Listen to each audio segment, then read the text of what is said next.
ನೀರು ಕುಡಿದಷ್ಟು ಒಳ್ಳೆಯದೆ, ಆದ್ರೆ ಅದಕ್ಕೂ ಮಿತಿ ಇಂತಿಷ್ಟು ಪ್ರಮಾಣ ಅಂತ ಇರಬೇಕಲ್ವಾ? ಎಸ್. ಅಂದಹಾಗೆ ತಿಂಡಿ ಊಟಕ್ಕೂ ಎಷ್ಟು ಹೊತ್ತು ಮುನ್ನ ನೀರು ಕುಡಿಬೇಕು, ಊಟದ ಬಳಿಕ ಯಾವಾಗ ನೀರು ಕುಡಿಬೇಕು, ಊಟದ ನಡುವೆ ಪದೇ ಪದೇ ಗಟಗಟನೆ ನೀರು ಕುಡಿಯೋದು ಸರಿಯೇ? ಕುಡಿಯೋ ನೀರಿನ ಪ್ರಮಾಣವೇನು, ಎಷ್ಟು ನೀರು ದೇಹಕ್ಕೆ ಹಿತ, ಕಡಿಮೆಯಾದ್ರೆ ಏನಾಗುತ್ತೆ? ಹೀಗೆ ಒಂದಿಷ್ಟು ಬಹುಮುಖ್ಯ ವಿಚಾರಗಳು ಇಲ್ಲಿವೆ ನೋಡಿ. ಊಟಕ್ಕಿಂತ ಎಷ್ಟು ಮೊದಲು ನೀರು ಕುಡಿದ್ರೆ ಒಳ್ಳೆಯದು?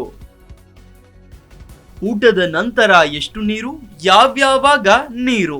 ಬೇಸಿಗೆಯ ಬಿರುಸಿಗೆ ದಿನವಿಡೀ ನೀರು ಕುಡಿಯುತ್ತಲೇ ಇರ್ತೇವೆ. ಬಿಸಿಲಿನ ದಿನಗಳಲ್ಲಿ ಆರೋಗ್ಯವನ್ನ ಕ್ಷೇಮವಾಗಿ ಇರಿಸಿಕೊಳ್ಳಲು ನೀರು ಕುಡಿಯೋದು ಅಗತ್ಯ.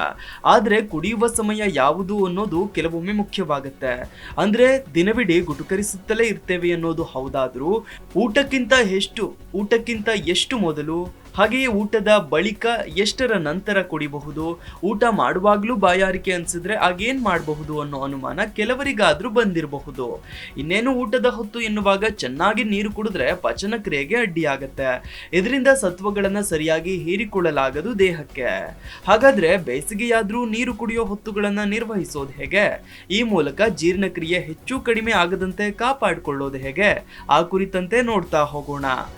ಆಹಾರ ತೆಗೆದುಕೊಳ್ಳುವ ಅಂದ್ರೆ ಊಟಕ್ಕೂ ಮುನ್ನ ನೀರು ಕುಡಿಯೋ ಬಗ್ಗೆಯೂ ತಜ್ಞರಲ್ಲಿ ಒಮ್ಮತ ಇದೆ. ಬೆಳಗಿನ ತಿಂಡಿಯ ವಿಷಯಕ್ಕೆ ಬಂದ್ರೆ ಎದ್ದ ತಕ್ಷಣ 1-2 ಗ್ಲಾಸ್ ನೀರು ಕುಡಿಯೋದು ಸರಿಯಾದ ಕ್ರಮ. ಇನ್ನು ಕೇವಲ ನೀರು ಅಂತೇನಲ್ಲ, ಡಿಟಾಕ್ಸ್ ಪೇಯಗಳು, ಬಿಸಿ ತಣ್ಣೀರು ಯಾವುದಾದ್ರೂ ಸರಿ. ಇದನ್ನ ಕುಡಿದ ನಂತರ 45 ನಿಮಿಷಗಳನ್ನ ಬಿಟ್ಟು ಉಪಹಾರ ಸೇವಿಸೋದು ಒಳ್ಳೆಯದಂತೆ. ಇದರಿಂದ ಜೀರ್ಣಕ್ರಿಯೆಗೆ ಸರಿಯಾದ ವಾತಾವರಣ ಹೊಟ್ಟೆಯಲ್ಲಿ ನಿರ್ಮಾಣವಾಗುತ್ತೆ. ಸತ್ವಗಳನ್ನ ಹೀರಿಕೊಳ್ಳಲು, ಅದನ್ನ ಜೀರ್ಣಿಸಿಕೊಳ್ಳಲು ಪಚನಾಂಗಗಳಿಗೆ ನೆರವಾಗುತ್ತೆ. ಉಳಿದೆರಡು ಹೊತ್ತಿನ ಊಟಗಳ ವಿಷಯದಲ್ಲಿ ಸ್ವಲ್ಪ ವ್ಯತ್ಯಾಸ ಬೇಕು.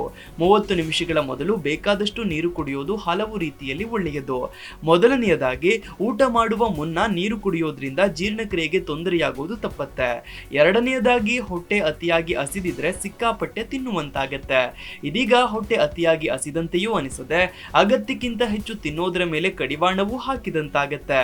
ಹಾಗಾಗಿ ಊಟಕ್ಕಿಂತ 30 ನಿಮಿಷ ಮುನ್ನ ನೀರು ಕುಡಿಯೋದು ಸರಿಯಾದ ಕ್ರಮ. ಇನ್ನು ತಿಂಡಿ ಊಟ ಮಾಡುವಾಗ ನೀರಿಟ್ಟುಕೊಳ್ಳೋದು ಬಹಳಷ್ಟು ಜನರ ಪದ್ಧತಿ. ನೀರಿಲ್ಲದಿದ್ರೆ ತುತ್ತು ಗಂಟಲಲ್ಲಿ ಇಳಿಯೋದೇ ಇಲ್ಲ ಅನ್ನೋರು ಇದ್ದಾರೆ. ಊಟ ಮಾಡುವಾಗ ನೀರು ಕುಡಿಯೋದು ತಪ್ಪಲ್ಲದಿದ್ರು ಅತಿಯಾಗಿ ಕುಡಿಯೋದು ಸರಿಯಲ್ಲ. ಹಾಗಾಗಿ ಬೇಕಾದಾಗ ಒಂದೊಂದೇ ಗುಟುಕು ಕುಡಿಯೋದು ಒಳ್ಳೆಯದು.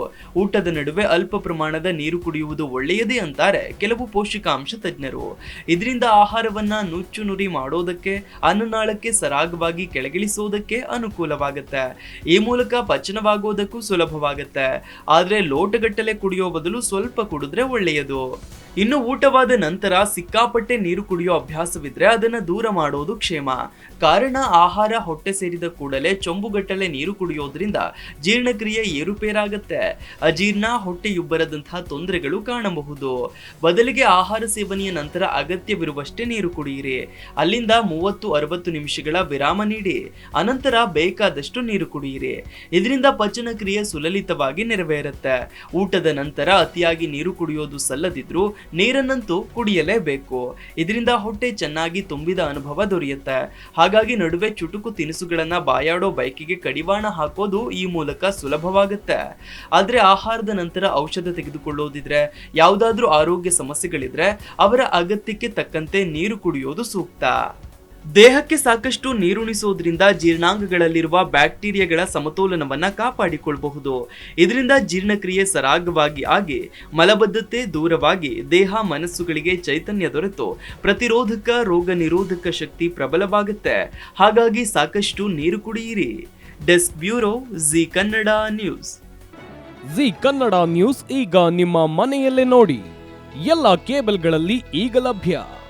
ಸನ್ Direct 292, Jio TV 1334, U digital 162, city cable 51, GTPL 17, Abhishek cables 821, rock line telecommunication 51, Shri Basaveshwara number 60, Vinayaka digital number 53, in digital number 896ರಲ್ಲಿ.